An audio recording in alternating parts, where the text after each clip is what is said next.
안녕하세요. 나의 사랑하는 책입니다. 오늘은 리처드 백스터의 회개했는가를 소개하는 세 번째 시간입니다. 3장부터 7장까지의 글에서 나누고 싶은 글을 공유하겠습니다. 스스로 회개했는지를 알 수 있는 가장 쉬운 방법은 삶의 목표를 보면 압니다. 땅에서 무언가를 이루고 싶은지 아니면 하늘의 상급을 소망하고 있는지 자신의 마음을 정직하게 보면 회개했는지도 알 수 있습니다. 미국 영주권은 여전히 많은 사람들의 꿈입니다. 영주권을 받기 위해 많은 시간과 노력을 들입니다. 미국 영주권을 선망하는 이유 중 하나는 미국이라는 강국의 보호를 받는 시민이 되기 때문입니다. 미국인 한 명만 납치되어도 미국이 국가적으로 움직이는 것은 뉴스를 통해 종종 볼 수 있습니다. 미국 영주권의 힘입니다. 제가 조금 친한 믿음의 사람에게 묻는 질문이 있습니다. 집사님, 천국 영주권은 받으신 거죠? 만일 우리가 천국의 영주권을 받은 것이 확실하다면 이 땅의 영주권에 마음을 빼앗길까요? 영원이라는 시간에 비하면 정말 하루 이틀 같은 시간, 하늘나라에 비하면 하찮은 이 땅에서 잘 사는 것에 온 마음을 빼앗기지는 않을 것 같습니다. 내가 회개했는지, 내가 하늘나라에 들어갈 수 있는지 테스트해보는 방법이 있습니다. 오늘 하루를 마무리할 때 심판의 자리에 서 있다고 생각해 보는 것입니다. 오늘 하루의 삶으로 심판대에 섰을 때 내가 어디로 갈 수 있을 것인지 하나님 앞에서 묻는 것입니다. 하나님께서 너의 하루로 내가 참 기뻤다. 이제 내 곁에서 잠을 자거라 하는 하나님의 마음을 듣게 되는지, 아니면 하루 종일 너는 나와는 아무 상관없이 잘 살았구나 하는 말을 듣게 되는지, 하루의 시간 동안 하나님 앞에서 무엇을 자랑할 수 있는지, 하나님께서 싫어하시는 죄만 짓고 하나님 앞에 서기가 부끄러운 것은 아닌지, 오늘 하루로 나의 행선지가 결정된다면 나의 회개 여부는 더욱 선명해질 것 같습니다. 3장, 진실하게 회개하면 반드시 살 것이다. 혹시 이 책을 읽으면서 내가 절망만을 선포하고 있다고 생각하고 있는가? 내가 전하는 메시지의 핵심은 사망이 아니라 생명이다. 자기가 아픈 줄 모르는 사람이 어찌 의사를 찾아가겠는가? 당신의 비참한 상태에 대해 자꾸 말하는 까닭은 당신을 정말로 비참하게 만들기 위해서가 아니라 당신을 다그쳐 하나님의 자비를 갈망하게 하기 위함이다. 성경은 회개가 낡은 집을 수리하는 것이 아니라 모든 것을 완전히 허물고 견고하고 믿을 만한 반석이신 그리스도의 토대 위에 새로 짓는 것이라고 말한다. 하나님께서 우리의 첫 조상에게 선악을 알게 하는 나무의 실과는 먹지 말라. 내가 먹는 날에는 정녕 죽으리라 라고 말씀하셨다. 사탄은 하나님과 반대로 너희가 결코 죽지 아니하리라 라고 말했으며 우리의 첫 조상은 하나님보다 사탄의 말을 믿었다. 우리를 경악하게 하는 최악의 상황은 교회 안팎의 수많은 사람들이 처음부터 거짓말쟁이였던 사탄을 하나님 자리에 놓고 실로 참남하게도 사탄의 말을 믿고 신뢰하면서 하나님 말씀을 믿고 있다고 생각한다는 사실이다. 그들은 하나님 말씀이 거짓이라고 믿으면서도 자신이 하나님을 믿고 있으며 사탄의 말을 믿으면서도 하나님을 믿고 있다고 착각한다. 4장, 멸망의 길에서 지체 없이 돌아서라. 하나님께서는 당신의 모든 소행을 인내로 참으시고 크신 자비로 당신을 지탱하고 계신다. 당신이 거친 숨을 몰아쉬며 하나님을 적대해도 여전히 당신이 숨 쉴 수 있게 하신다. 하나님께서 주신 물질로 탐욕스러운 목구멍을 만족시켜도 여전히 물질을 허락하신다. 자만과 나태와 육신의 욕심과 세속적인 것에 빠져 시간을 허비해도 여전히 하루 24시간을 허용하신다. 하나님의 이 모든 자비와 인내가 무엇을 말하는가? 당신의 멸망을 기뻐하지 않으신다는 것을 보여주고 있지 않은가? 자신의 자녀를 죽이려는 살인자나 놀고 먹으며 잠만 자는 게으른 종에게 등불을 밝혀줄 사람이 있을까? 하나님께서 이처럼 오랫동안 당신을 기다리시는 것은 당신이 마침내 돌이켜 회개하기를 바라시기 때문임이 확실하다.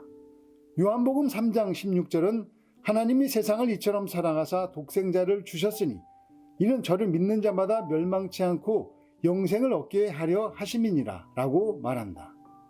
이처럼에 주목해서 이 말씀을 보면 하나님은 인간의 죽음을 기뻐한다는 인간과 사탄의 중상 모략을 완전히 잠재우고 동시에 하나님은 악인이 돌이켜 회개하고 사는 것을 기뻐하신다라는 진리를 명백히 입증하고 있다.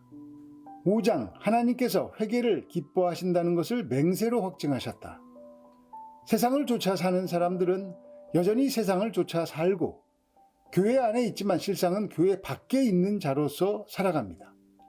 그들 중에 자신의 죄를 깨닫고 고백하는 이들을 찾아보기 어렵고 죄를 버리려는 이를 찾기란 더 힘듭니다. 그들은 회개한 사람처럼 말하지만 여전히 회개하지 않은 죄인이기 때문에 회개하지 않은 죄인의 삶을 삽니다. 그들 삶에서는 회개하기 이전과 이후의 차이가 도무지 드러나지 않습니다. 그들은 영혼을 멸망에 빠뜨려서라도 자기들의 귀를 즐겁게 해달라고 요구합니다.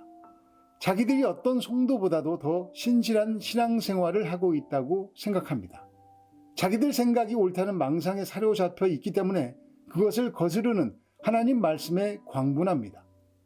그러므로 단단히 각오하지 않으면 그들을 책망할 수 없습니다. 어느 하나가 좋다면 다른 것도 받아들여야 한다. 죄와 지옥은 결코 분리되지 않기 때문이다. 죄를 가지고 싶다면 지옥도 가져야 한다.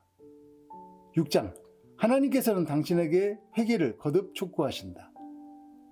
당신이 아무리 많은 죄를 짓고 고의적이고 흉측한 죄를 지었어도 하나님께서는 그 모든 죄를 용서해 주실 준비를 끝내셨다. 탕자처럼 도망쳐 지낸 세월이 하루 이틀이 아니더라도 당신을 마중 나가 두 팔로 껴안고 당신이 돌아온 것을 기뻐하며 잔치를 베풀 준비를 마치셨다. 그리스도께서 십자가 속죄 사역을 다 이루심으로써 당신이 하나님께로 가는 길을 닦아 놓으셨기 때문이다. 당신은 이제 그리스도 덕택에 하늘의 하나님께 마음 놓고 갈 수 있게 되었다. 남은 것은 당신의 결단뿐이다. 아직도 돌아갈 생각이 없는가? 혹시 당신은 아직 회개할 준비가 되지 않았다고 말하는가? 그 말이 무슨 결과를 초래할지 알고나 있는가? 회개하지 않고 세상을 떠나면 영원한 형벌을 받을 수밖에 없다는 것을 알고 하는 말인가? 더욱이 당신이 1시간도 지나지 않아 죽을 수도 있다는 것을 알고 하는 말인가? 돌이켜 회개하라. 땅이 당신을 떠받치고 있는 까닭이 무엇인가? 주님을 찾고 섬기라는 것 아닌가? 공기가 당신에게 호흡을 제공하는 이유도 같지 않은가? 땅의 모든 피조물들이 그 수고와 생명으로 당신의 필요를 충족시켜주는 까닭은 그것들의 주님이요 당신의 주님이신 하나님을 섬기라는 말이다. 하나님께서 당신에게 시간과 건강과 기력을 주시고 먹을 것과 마실 것과 입을 것을 주시는 이유 역시 하나님을 섬기라는 것이다. 7장 하나님께서는 당신이 회개하지 않는 이유를 물으신다. 회개를 거부하는 자들의 반론과 그에 대한 답변. 반론. 모든 인간이 다 죄인 아닙니까? 가장 훌륭한 인간이라도 죄인 아닙니까? 그러나 모든 인간이 회개하지 않은 죄인은 아니다. 회개한 사람은 추잡한 죄 속에서 살지 않는다. 그들은 자신들의 연약함을 짐으로 여기며 슬퍼하며 그것을 제거하기 위해 분투하며 날마다 기도하기를 쉬지 않는다. 죄가 그들을 주장하지 못한다. 반론, 나는 누구를 해할 마음도 없고 또 누구를 해친 적도 없는데 왜 하나님께서 나를 죄인이라고 말씀하시는 겁니까? 당신을 창조하신 하나님과 당신의 존재 이유 자체를 무시하는 것, 창조주 하나님보다 피조물인 세상을 더 사랑하는 것, 날마다 하나님께서 베푸시는 은총을 무시하는 것이 하나님을 해하는 것이 아닌가? 죽은 사람은 자기가 죽었다는 것을 느끼지 못한다. 그러나 당신이 일단 살아나면 자신의 죄를 보게 되고 그 명백한 사실을 무시하며 산 것에 경악하게 될 것이다. 심판대 앞에 섰을 때 주님, 세상에서 할 일이 너무 많아 회개하지 못했습니다 라고 말하거나 일부 신자들의 태도나 생활이 마음에 들지 않아 회개하지 않았습니다 라고 당당하게 말해 보았는가? 믿는다고 말하는 사람들이 두 마음을 품은 것을 보았기에 회개하지 않았습니다 라고 말하면 주님께서 오냐 잘했구나 라고 말씀하실 것 같은가? 그분의 공의의 광채가 당신을 속히 좌절시키고 부끄럽게 만들 것이다. 당신이 토지와 주택을 매입하고 돈을 모으는 데서 철없는 어린이가 공놀이에서 맛보는 즐거움보다 훨씬 더 큰 기쁨을 맛본다면, 잠깐 있다 없어질 세상의 돈과 재물을 탐하기보다 영원히 지속될 하늘나라를 온통 소유하는 것을 더 큰 기쁨으로 삼아야 하지 않겠는가? 회개한 사람의 특징이 있습니다. 늘 십자가를 자랑합니다. 십자가를 기뻐합니다. 죄인인데도 기뻐합니다. 용서함 받았기 때문입니다. 죄가 싫어졌기 때문입니다. 미디어에 하나님을 이야기하지만 십자가는 이야기하지 않는 분들이 종종 보입니다. 그분의 마음에 하나님이 계신지는 회개한 사람이라면 쉽게 분별될 것입니다. 분별은 노력으로 배우고 익혀서 얻게 되는 어떤 지혜가 아니라 내 마음에 하나님이 가득해지면 보게 되고 알게 되는 지혜이기 때문입니다. 이 책에는 양들의 예화가 나옵니다. 영국 세번강 다리 근처에 양떼들이 줄지어 가고 있었는데 어떤 장애물이 갑자기 길을 막았습니다. 그런데 맨 앞에 있던 양이 그 장애물을 넘으려다가 강물에 빠졌습니다. 그런데 나머지 양들도 그 앞에 양을 따라서 난간을 뛰어넘다가 대부분 강물에 빠져 죽었다는 이야기입니다. 다른 많은 사람들도 나처럼 살아가니까 안심할 문제가 아니라는 경고의 메시지입니다. 양에게는 목자가 있어야 삽니다. 양은 대체로 시력이 안 좋아서 3m, 5m 정도밖에 못 본다고 합니다. 회개한 사람은 예수님의 음성을 듣습니다. 무슨 신비로운 이야기가 아니라 마음으로 말씀하시는 주님의 마음을 알아차립니다. 이것은 성경이 이야기하는 진리이고 모든 기독교 고전이 반복해서 강조하는 진리입니다. 그렇다면 여러분은 누구의 음성을 듣고 따라가십니까? 오늘 하루를 마무리하며 주님, 이렇게 마음 주시고 또 그때 이런 말씀을 해 주셔서 감사합니다. 이렇게 날마다 듣는 하나님의 음성이 없다면 주님을 따라가는 양, 회개해서 주님의 나라로 들어가는 양이 아닐 수 있습니다. 회개는 구원을 위해 주신 것입니다. 조금 더 쉬운 말로 우리에게 큰 기쁨과 큰 웃음을 주기 위해서 마련된 하나님의 선물입니다. 그렇다면 그 선물을 받아 누리기 위해서 모든 마음과 힘을 쓰는 것이 가장 지혜로운 사람이 아닐까요? 회개하면 무엇이 달라지는지 여러분의 경험도 댓글로 함께 공유해 주시면 좋겠습니다. 감사합니다.